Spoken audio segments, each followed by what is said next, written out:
Sobat Bincang Energi, selamat datang kembali di program yang paling up to date yaitu Bincang Energi Siaran Terkini. Saya Alia bersama rekan saya Salsa yang akan membawakan berita menarik dan aktual dalam episode kali ini. Halo Sobat Bincang Energi semua, pada Best kali ini kami akan membawakan berita energi dan lingkungan yang tentunya lagi hangat, sehangat sinar mentari di pagi hari.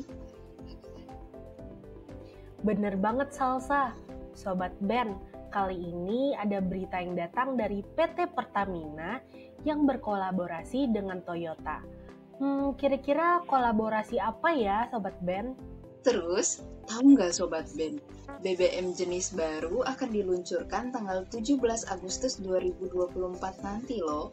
BBM baru ini diklaim lebih ramah lingkungan. Sobat Ben pasti penasaran kan? Yuk kita simak berita pertama kali ini.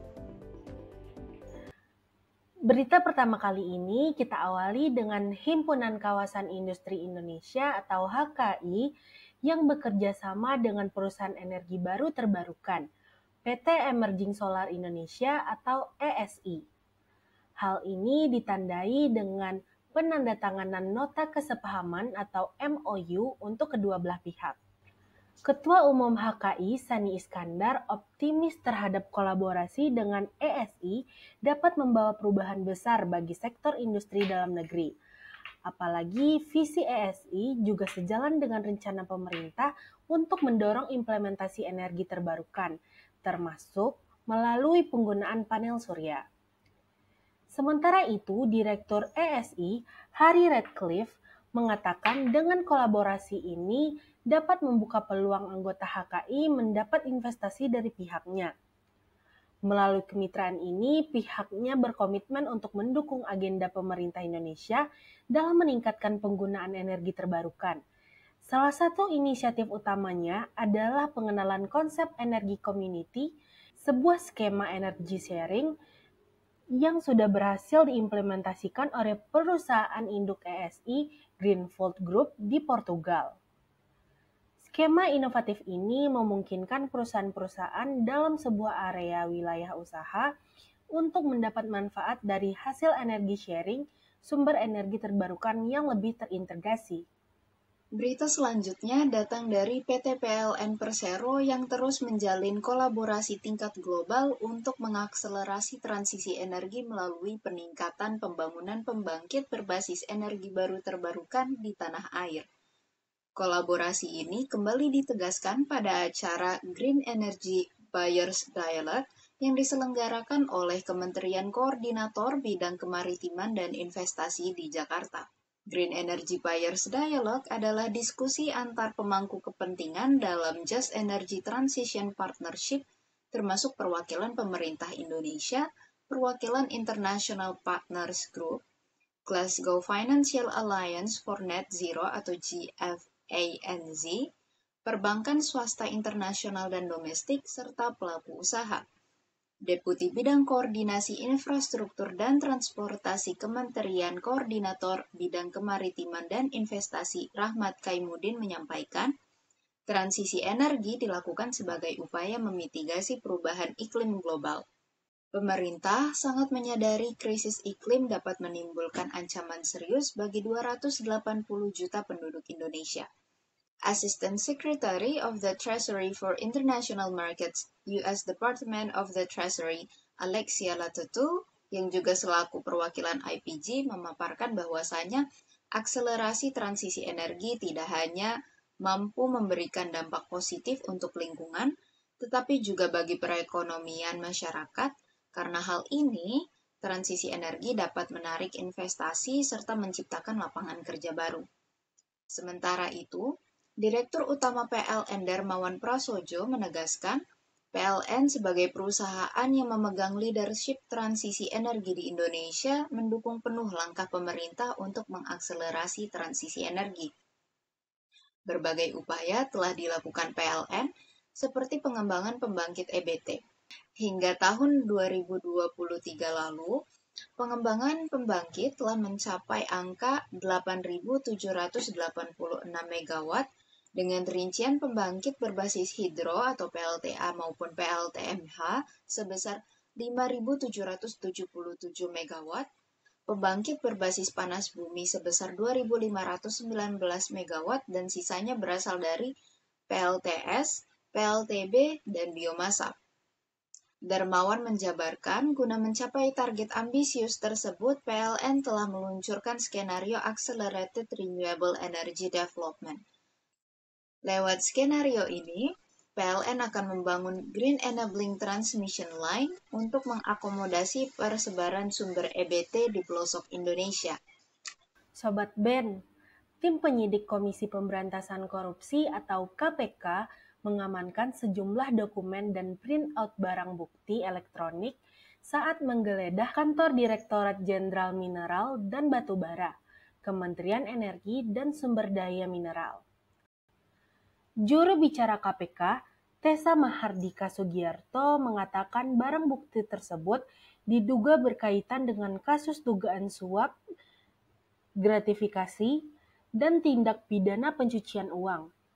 Gubernur Maluku Utara nonaktif Abdul Ghani Kasuba serta kasus dugaan suap yang melibatkan pengusaha tambang Muhaimin Syarif.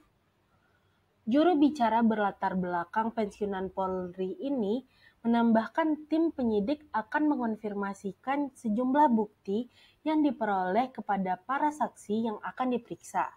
Setelah itu bisa dilakukan penyitaan untuk dimasukkan ke dalam berkas perkara. Muhaimin Syarif diduga memberi uang kepada Abdul Ghani Kasuba sejumlah 7 miliar. Jumlah itu masih bisa berkembang seiring perkembangan penyidikan.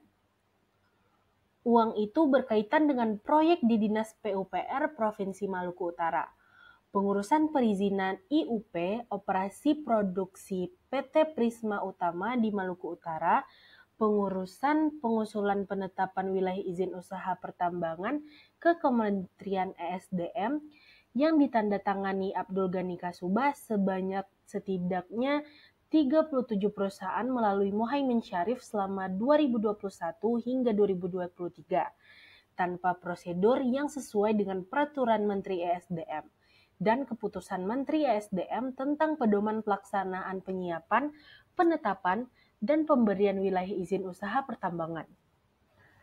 Dari usulan-usulan penetapan WIUP yang diajukan ke Kementerian ESDM melalui Muhaimin Syarif tersebut, 6 blok yang diusulkan sudah ditetapkan WIUP-nya oleh Kementerian ESDM RI pada tahun 2023, yakni Blok KAF, Blok Voli, Blok Marimoi 1, Blok Pumlanga, Blok Lilief Sawai, dan Blok Wailukum. Dari 6 blok tersebut, 5 diantaranya sudah dilakukan lelang WIUP, yakni Blok KAF, Blok Voli, Blok Marimoi 1, Blok Pumlanga, dan Blok Lilief Sawai. Berita kali ini kita tutup dengan produk BBM jenis baru yang akan diluncurkan tanggal 17 Agustus 2024 mendatang. BBM baru ini diklaim lebih ramah lingkungan. Menteri Energi dan Sumber Daya Mineral ESDM Arifin Tasrif mengungkapkan bahwa pemerintah tengah mengupayakan penggunaan bahan bakar minyak ramah lingkungan dengan kandungan sulfur yang lebih rendah. Upaya ini diharapkan dapat menurunkan emisi yang dihasilkan. Saat ini kadar sulfur dalam BBM Indonesia masih sekitar 500 ppm, sedangkan standar Euro 5 mensyaratkan kadar sulfur di bawah 50 ppm.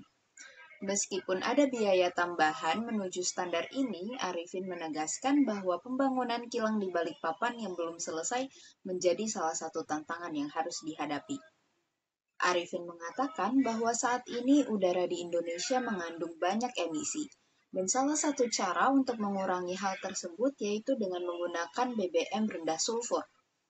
Kepala Biro Komunikasi Layanan Informasi Publik dan Kerjasama Kementerian ESDM Agus Cahyono Adi mengumumkan bahwa produk BBM ramah lingkungan ini akan mulai diperkenalkan pada 17 Agustus 2024.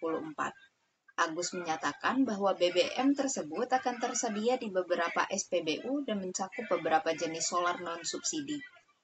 Langkah ini merupakan bagian dari upaya pemerintah untuk mengurangi emisi dan mendukung penggunaan energi yang lebih bersih di Indonesia. Iya, Sobat Ben. Nggak kerasa ya sudah berakhir segmen BES ke-78 hari ini. Gimana nih menurut Sobat Ben? Semoga bisa menambah wawasan terkini untuk Sobat Ben semua. Benar banget, Alia. Nah, untuk itu, terus update pengetahuan kamu tentang energi dan lingkungan dengan terus mengikuti berbagai program Bincang Energi lainnya yang bisa kamu akses melalui website bincangenergi.id, akun Instagram dan TikTok kami di @bincangenergi, serta channel YouTube kami, Bincang Energi. Jangan lupa follow, like, dan share, serta nyalakan notifikasinya ya, supaya tiap informasi nggak ada yang kamu lewati. Ke pasar membeli pepaya. Pepaya segar manis rasanya. Berita hari ini sudah disampaikan semua. Semoga bermanfaat untuk kita semua. Salam energi berkelanjutan. Sampai jumpa di BES selanjutnya.